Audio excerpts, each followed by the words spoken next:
We are going to be at UKGE. We're going to be at RopeCon. We're going to be at TrackCon in Finland. We're also going to be at Essen Spiel. And then we have 6 conventions in the US we're going to be at this year.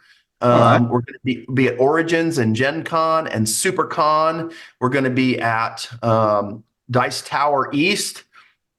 And what else? We'll probably be back at BGG Con in November. So yeah, going to be out there a lot, really trying to hit the road and promote Age of Prophecy this fall. Hello and welcome to Board Game Bonkers. This is Under the Meeple Light Show, Season 3, and today's guest we have Jeff Irving, which I'll pass you over in just a moment to explain where he's from and what he does. But just to explain what this format's all about, if you're new to this show, is we'll be drawing out 10 random questions from this board and presenting them to a guest. Now, the questions are different from the previous seasons. They will be split into 3 different categories. We've got yes or no questions. We've got what's the first phrase that comes to mind, and we've got agree or disagree statements. So before we dive into this, I'll pass you over to Jeff and he'll give a bit of insight into what he's up to. So Jeff, welcome. Thanks a lot, Jay. Jeff Irving here with Weathervane Games. A lot going on in our corner of the world. We're in rural Montana, and we are getting ready to launch the initial product, initial game from our Vrahode game system this fall on Kickstarter and GameFound. Should be starting in October on Kickstarter. And then we have eight huge products to follow that initial one starting in 2025. But yep, small company called Weathervane Games, and Vrahode is kind of the world that all of our games exist within. Fantastic. Yeah, and there's more information on the website for people to check that out if they're interested, and I can also be notified when that Kickstarter launches as well. So, Jeff, are you ready to dive into our first question or statement? I think I'm ready, Jay. I don't know. I'm a little trepidatious, but let's do this. We will see. We will see. So let's bring out the first one. So okay. I think this might be an agree or disagree. Let's have a look. So it is a what phrase comes to mind. So what phrase comes to mind when a friend brings round a dog for a gaming night and urinates on your board game collection? Oh, man. The whole collection. I mean, it really just soaks it. Well, I don't think I get the top shelf, but I think they're safe. Yeah. The bottom shelf. Wow. Man, that's a horrible friend. I can't blame the dog because the dog's just doing what dogs do. What phrase comes to mind? Yes. Well, I suppose you've done it. It's a wow. Yeah. I mean, gee, many Christmas. What phrase comes to mind?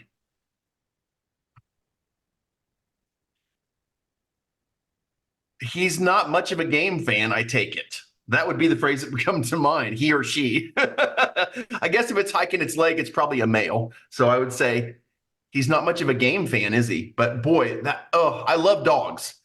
That's the hard part. I love dogs, but an owner that wouldn't take and have control of their animal, I'm going to blame the owner.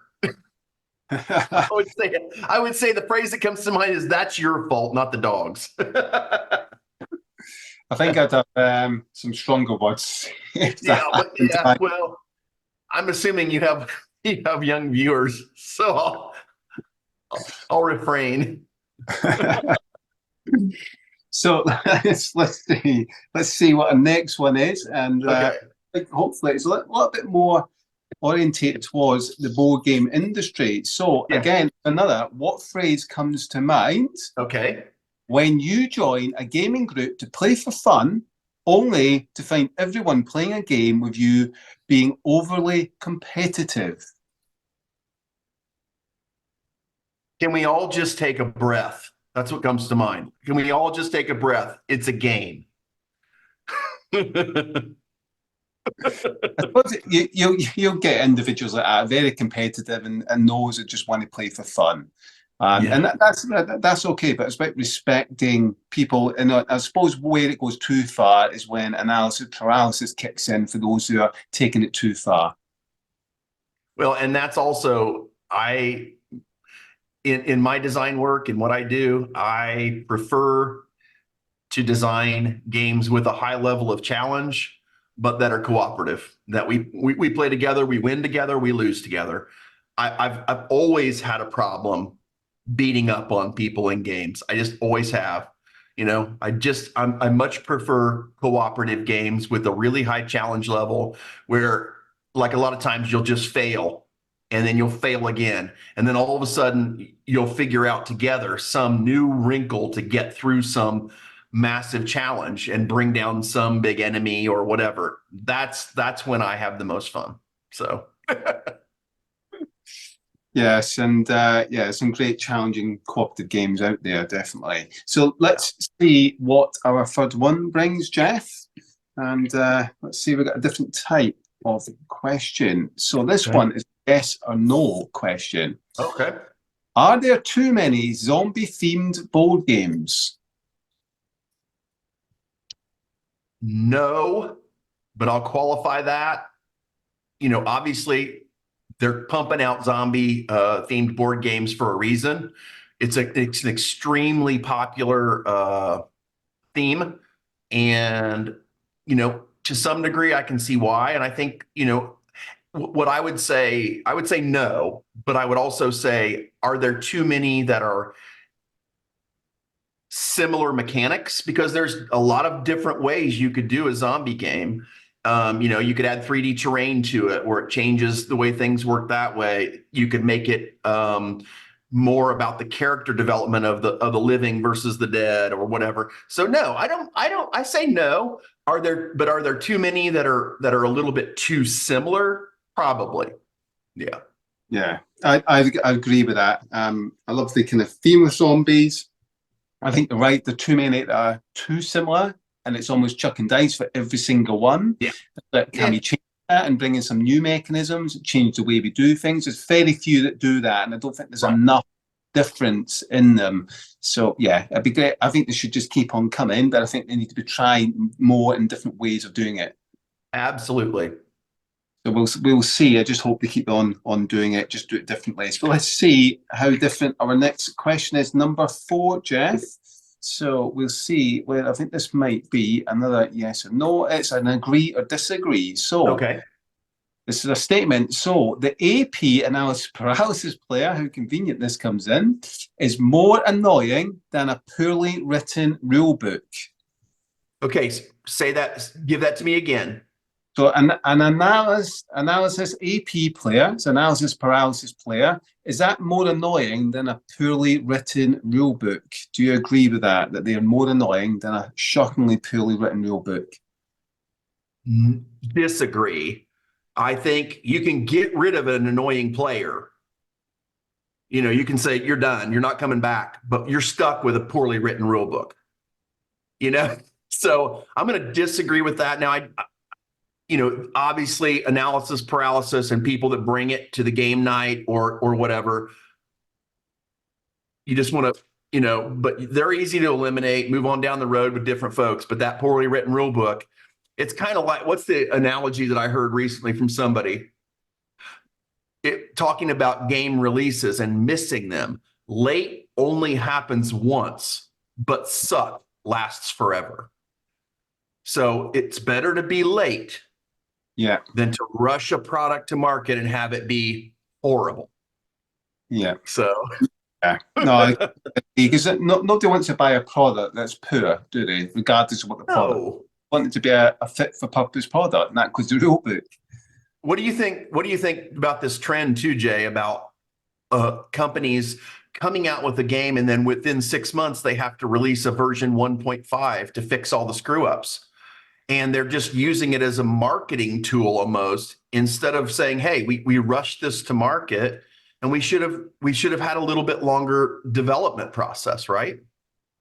Yeah, I suppose a lot goes into the play testing. So you can't pick everything up in a play test. It's impossible because you're only play testing with a few. Whereas when a game's out in mass market, thousands are playing that game, so they're going to pick up things naturally. That happens when it's at a point that is so poorly done and delivered, where it's broken. Well, there's no excuse for that, because then you've got the argument is, why are you selling something to the public when it's not been fully tested, because it's clear Yes, that it hasn't been fully tested, which to me is not acceptable. totally agree. So we'll see. Hopefully, games are a lot better these days that get released. And to be fair, the vast majority of them are very well produced, very good rule books. It's just a Yes. very small handful that aren't. So let's hopefully that continues. So let's continue with our next question, Jeff. Okay. We're on to our fifth one.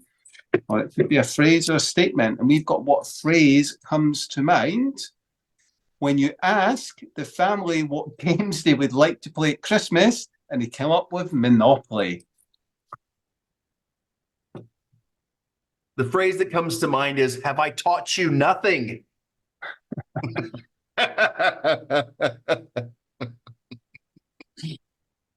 I'd be horrified. I think not. The only other one that would be even more horrifying to me would be Clue, because I just stink at deductive games like that. I just stink at them. At least it only lasts a couple of hours, unlike Monopoly. Yeah, true.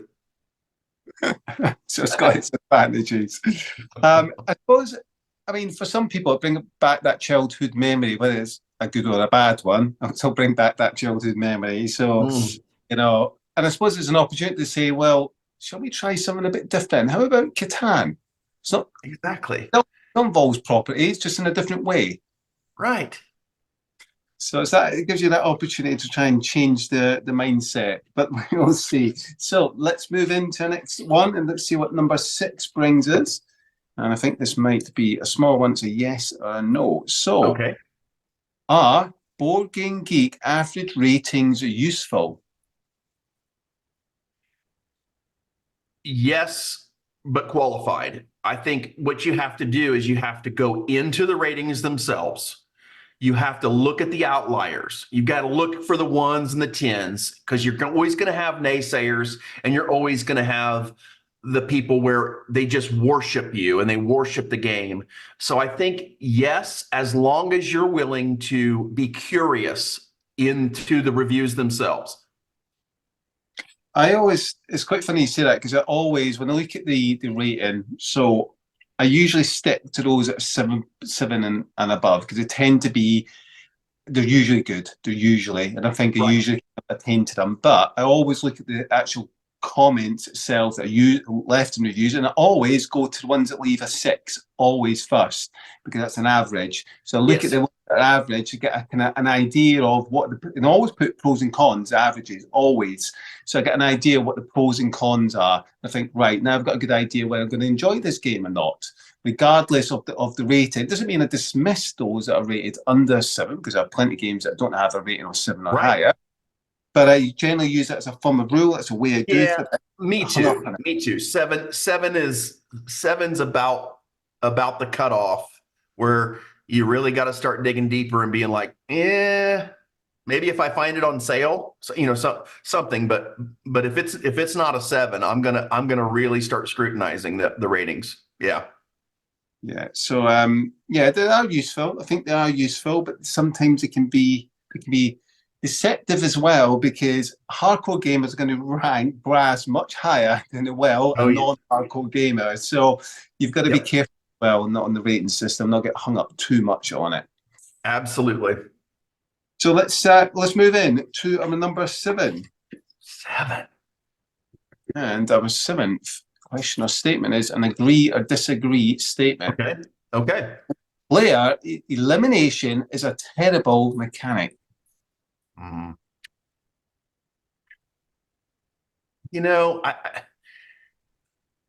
think it is, but I get it. I mean, there's going to be games where you go into it knowing that, right? Yeah, I don't like it. I don't like it. I don't like it because, you're there, you've got a group, you've got a number of people assembled. They want to play a game, right? They want to play. And if they're eliminated, well, then, I don't know. I think if you know it going in, it's not terrible. Do I think do I think player elimination is a mechanic that I would seek out as something that I want to have on my wall to pull out? No, because it's contradictory to what the goal is to actually play. It's kind of like skip a turn, right? Lose a turn. Yeah. The lose a turn mechanic is always in debate. It's a great mechanic. It's not a great mechanic. I'm tending towards not, because again, you're keeping people from playing. Yeah, no, I agree. I played Enter the Dragon. I remember that Enter the Dragon, or Enter the Dungeon, sorry, where you go and there's player elimination, but you're not hanging around for hours waiting for the game to finish. And I Right. think it's important that, if the game kind of ends quickly there after the eliminations, then that isn't too bad. It's when the game goes on and on and on, that is a problem. Absolutely. If it's like a a game with rounds and you can be eliminated just for that round and then you get to play again and try again, that's fine. And you know what? A lot of people in today's society where everything's instant, I think that's fine. Let them sit for a minute and think about how they screwed up and think about how they're going to do better. Yeah, I'm yeah. with you. As long as it doesn't drag on. Yeah. Yeah, it's a bit of a weird mechanic. It's still exists. What lose a turn, thankfully, is almost non-existent. Unless you're picking the game up on a supermarket shelf. That's been designed by a non-designer. It's Yes. not in games. So let's see what our next phrase or question is, Jeff. And Okay. let's see if we got a slightly different type this time. So we've got one. We've got a yes or a no. Yes or So no. Okay. should inserts be in every medium to large-sized board game? What type of insert specifically are we talking about? I suppose the inserts that allow you to put your pieces into the different parts, keeps it nice and neat and tidy and snug. Like a legend. Yes. So this is gonna show me where all the pieces go, how the trays stack, where the books go, just order of. I'm gonna say absolutely. I think it's super helpful, unless the placement of all those things in the box is so intuitive. Like obviously miniature trays, it's easy to match the miniature to the shape of the hole in the tray. So sometimes you don't necessarily need a legend for the specific miniatures within a miniature tray. But as you begin to put all the pieces, the trays, the books back into any of those medium to large boxes, I think it's pretty important. There's companies out there like Game Trays that help with that. That's all they do is they design and stack trays and maximize the usage of the space within the box. There's also aftermarket companies like Fancy but Functional that make those wooden ones.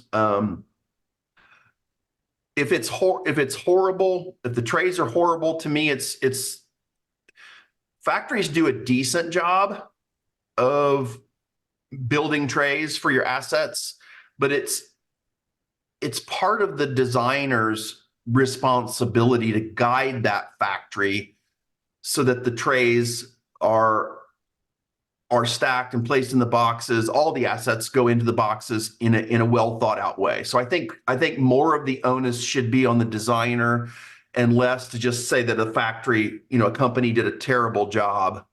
Because I'm very heavy handed in guiding the way all of our assets fit into our boxes. And I'll take my lumps if people don't like it. I think it definitely helps. There are some small, because I remember Tiny Epic Games, for example, there's a couple in there with so many pieces that an insert helps, because trying to fill about, trying to cram it in that tiny box is an absolute nightmare.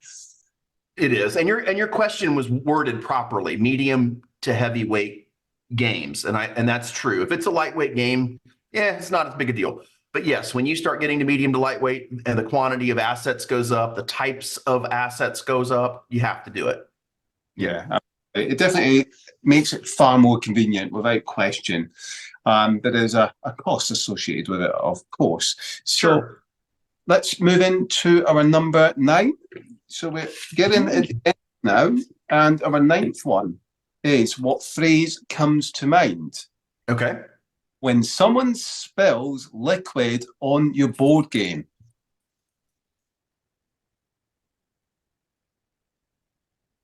No more beer for you. No more. I just chose beer. I don't know why. No, that's major party foul. I mean, we have in this industry, we have that conversation all the time, don't we?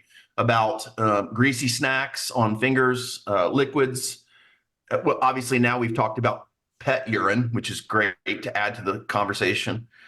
But yeah, I think your gaming group should be defined by the people that understand and respect your property, and that you put a lot of value in the games that you have paid good money to have in your collection, and they should be respectful, or they should go down the street and play with Carl, who's playing Monopoly. They should go down to Carl's house and play Monopoly. Goodbye. Accent, which is fine. I'm sure people, they have drinks, etc., and small snacks, which is fine. I think, there is a risk, isn't there, if you've got drinks right next to a kind of board game, and I suppose it's about respect and that. It's somebody else's game, there is a risk there, so maybe put it out of the way a bit so that you haven't got that risk of knocking it over. So yeah, everyone's different. Everyone's got a different opinion on that. I tend not to have drinks around when I'm playing the board games. If I am, it's away, so you haven't got that chance of knocking it over. If you do knock it over, it's actually going over the side of the table, not towards the inside. So and I think proper board game tables nowadays take all of that into account, right? You've got an arena, you've got a recessed arena that the game plays down into, and the drink holders are up and away on a railing, and there's holes there. This is where your drink goes. I think that's brilliant. I think it's way more important than people see that stuff and they, oh, that's fancy. I don't need the drink holders. Yeah, when you're paying $600, $700 for an all-in of a game, it's an investment. So, whether you're buying a really expensive game table, like game theory tables, which I happen to own one of those, or you go with this guy, Game Toppers LLC, Kevin Burkhardt Meyer. I met this guy at I think Origins. And he takes a standard table and he adds a topper that adds those drink holders and the optional trays and stuff. I think for serious gamers, go ahead and spring for a nice game table. Yeah. Yeah. They are pricey, but you can get one. Definitely helps it gaming experience a bit. So let's see what our final question is, Jeff, or phrase. So our final one, I think this might be what phrase comes to mind. It's a thick one. Okay. I can't even open it. It's not. It's a yes or a no. And it's a yes short. No. Okay. This is one of the biggest. It is, well, it's similar to a very similar question. It fits in nicely. So is the Board Game Geek rating system broken? No. If you're lazy, it's broken. You've got to have a curious mind. You've got to go in there. Don't look at the average rating. Look at the quantity of ratings, right? You and I talked about the quantity. If there's a ton of ratings, you're going to have a better sampling, right? So the number is going to get more accurate the more people have reviewed a game. Mm-hmm. You've got to drill down into the individual reviews, throw out the 10s, throw out the 1s, start looking in the middle, and then when you see the pros and cons, like we discussed earlier, see if the cons bother you as a gamer, because cons for some people are not cons for other gamers. Yeah. It just depends on the things that really bother you or the things that you're specifically looking for in a game. So nothing's perfect, Jay, right? Nothing's perfect. And if you're curious, there's a lot of really good wisdom in those reviews for you as a buyer. Yeah, this question has been asked a few times. I've seen it in a few channels. You'll never, ever get a rating system. It's just never. You can get to the point of being too ridiculous with saying, we'll have a rating for the heavy gamers, we'll have a rating for the non-gamers, we'll have a rating for... It just gets ridiculous then, and it's never going to be perfect. But I think for me, I think the rating system there gives a fair and reasonably accurate, I say reasonably accurate because I don't agree with all Yep, the ratings, it's reasonably not perfect. accurate account of whether that game's going to be terrible or it's going to be good or decent. So I think it's fine. I don't think we need to go into whether I don't think it's broken. I just think how people perceive it as, whether it is broken or not, that's just their opinion. But I think it's fine as it is, and it'll never, ever be perfect. No, and I would beg the question, if it's broken, show me a better rating system. Yeah. It's not broken. It's just not perfect. But there's, to me, it's the best rating system we have in the industry. I believe that. Yeah, it's like the IMDb of films. Exactly. Perfect. Yeah, I use it all the time, and then if it works fine for me, I'm happy with it. So Yep. I don't need to do it. So, well, that brings us to the end, Jess. So thank you so much for taking part again. And our viewers out there, if you haven't already seen, Jeff is taking part in our other series as well. You head to the playlist and have a look at Under the Meeple Lights. We're split into season 1, 2, and 3 for you to make it easy. But before we hop off, please do consider subscribing to the channel and give our video a like if you've enjoyed this as well. And let us know in the comments down below. Let us know your answers to some of these questions. I'm always curious to know what your viewpoints are as well on these. And that brings us to end. Thank you so much, Jeff, and we hope you've enjoyed that. Until next time, take care, everyone. Thanks, Jay.